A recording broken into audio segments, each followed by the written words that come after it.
Welcome to our channel. Today we how to uninstall GemPages from Shopify. Quick tutorial step by step clearly. To uninstall GemPages from your Shopify store, start by logging into your Shopify admin panel. Navigate to the Apps section located in the left-hand menu. In the Apps page, scroll through the list to find GemPages.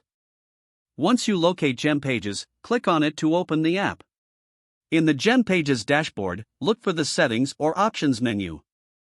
Find and select the Uninstall option, usually located at the bottom of the page. A confirmation prompt will appear, asking if you're sure you want to uninstall the app. Read the prompt carefully and confirm your decision to proceed with the uninstallation.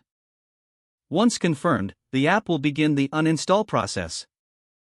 After the process is completed, return to the Apps section to ensure GemPages is no longer listed. It's a good idea to check your store to make sure all GemPages related features are removed.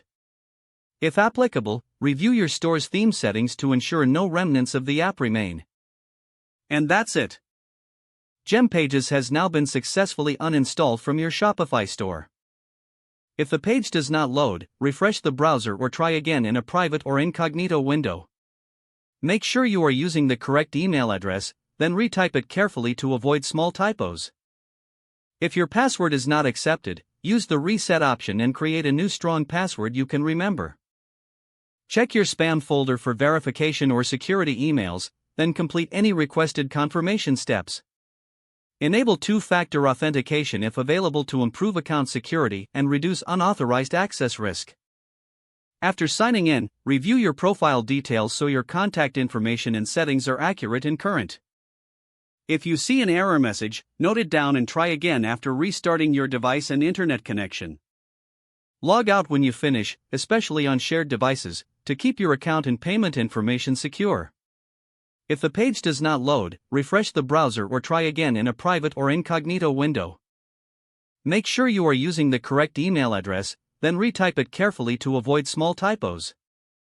If your password is not accepted, use the reset option and create a new strong password you can remember. Check your spam folder for verification or security emails, then complete any requested confirmation steps.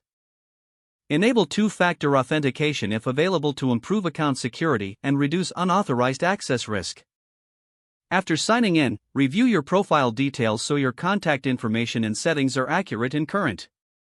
If you see an error message, note it down and try again after restarting your device and internet connection. Don't forget to like this video and subscribe to our channel for more step-by-step tech guides.